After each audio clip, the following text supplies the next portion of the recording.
Why, hello there. A Knife Tale here. I do hope you're having a good day. I'm bringing you a summary of a knife that I have done a full review on. The full review will be linked down in the description should you care to see the longer form version of this. This will be a quicker take on everything. This is the Maxace Hive 2.0, and this thing is big and crazy and everything that it looks like it is. Even in this folded position, it just gets wild, alright? Before we go any further, I would like to say please consider liking and subscribing.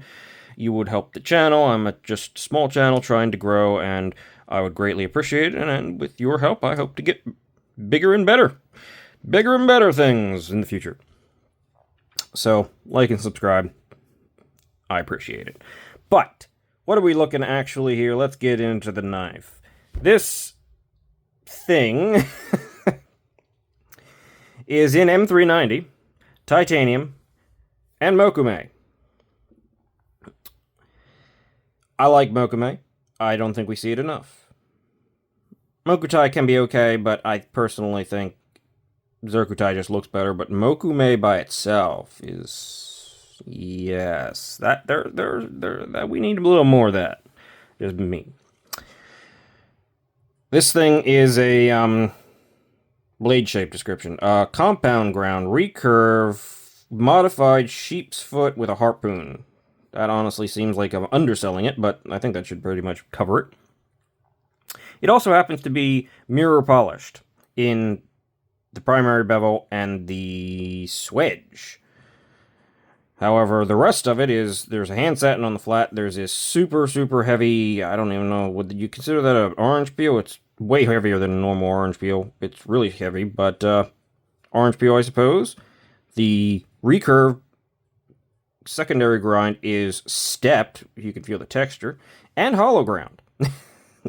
This thing is doing pretty much everything at once. Just about, right? Primary is flat ground, by the way. Where it's definitely thicker, but it's actually quite thin on the back, despite being pretty thick blade stock. I have crap from this stupid bandage on the spine. I'm going to have to wipe that whole thing down. But I'm going to do that afterwards because I'm just going to get more on it as I'm handling the thing. The knife, yeah, sure. This is crazy. This is crazy for the sake of being crazy. It is expensive. It is over the top. It is unnecessary. This is a collector enthusiast piece, 100%. And they were very limited in number, and they're gone. I don't think that you can get any more of these Hives variants at all. Maybe... Nah, probably not. So this is really just sort of a showcase of what the heck they've done in the past and what the heck they can do. And the mirror is going to be fighting me the entire time. But overall, it is quite cool and quite well executed. Plunge grind could be a little bit better. It does basically come to the termination here. But again, this is not a knife that you're probably going to be taking out and hard using all the time, I suppose. I mean, there were some variants that weren't mirrored that were cheaper with like carbon fiber. I mean, they're still expensive. Look at the thing. It's just a showcase of everything all thrown at the wall. But I mean, it's a usable knife. It is. I have carried it once or twice to see how it goes. Where is that? Right there, you can see there's a tiny little mark from carrying it. That's what happens with mirrors when they're, well, done at all, pretty much. 99% of the time, unless it's a mirror-polished DLC, can it really hold up to something. So, giant, huge blade that is over 4 inches, 4 1/4 overall, over 9.5 inches long. The full specs, of course, will be in the full review. It is on bearings, and it is extremely... I mean, the blade is very heavy, but it is also extremely, extremely smooth and controlled. It is centered. There is no play in this particular one. Big, huge hardware on this thing. I do not believe it is, unfortunately, captured pivot, but whatever.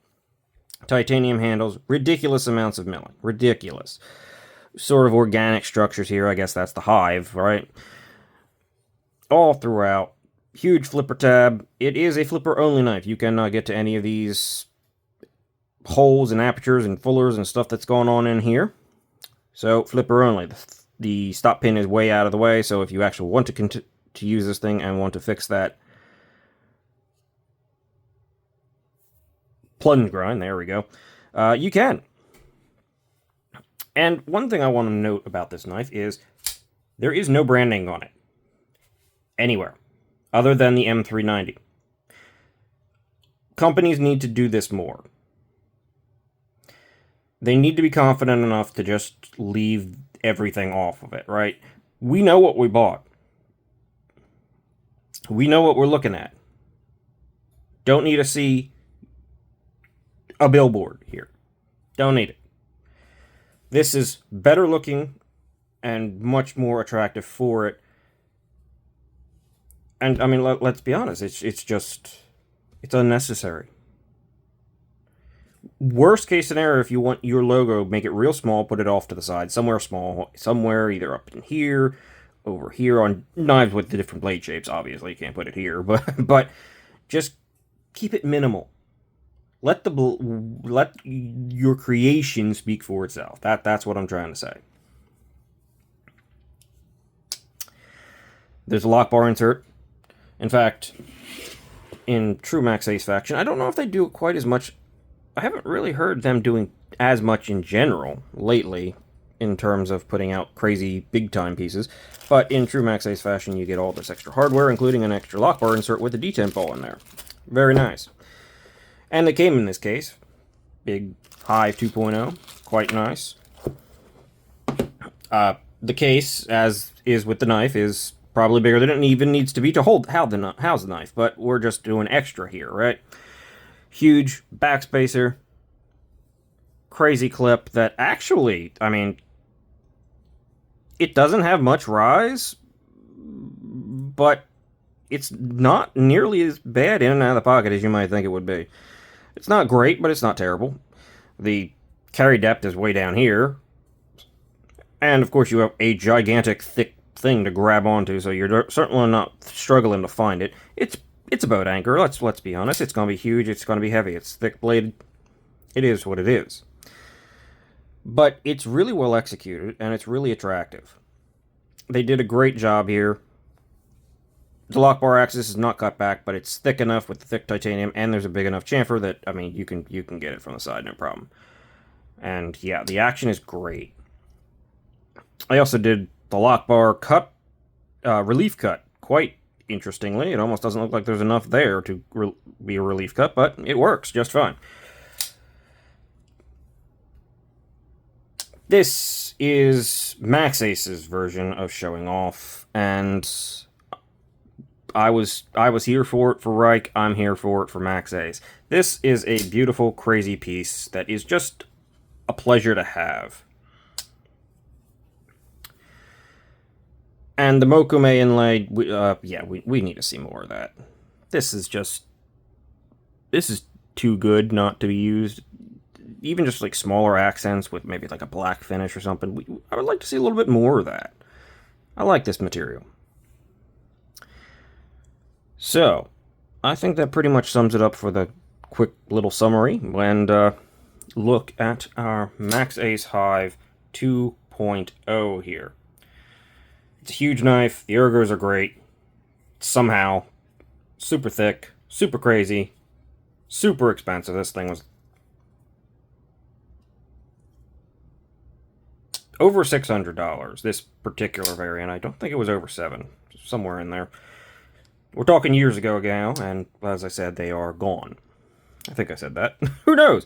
Just so you know, I've had some troubles with the words. The vernacular is just failing me entirely today. And this is like take number 7. just being honest here. I don't know what's going on, but my tongue and my mouth and my words and my everything is just no. Just no. So I'm going to end things here before I make an even bigger jackass of myself, and say thank you for watching, and have a great day. Hope you enjoyed seeing this. This is just a cool piece. See ya.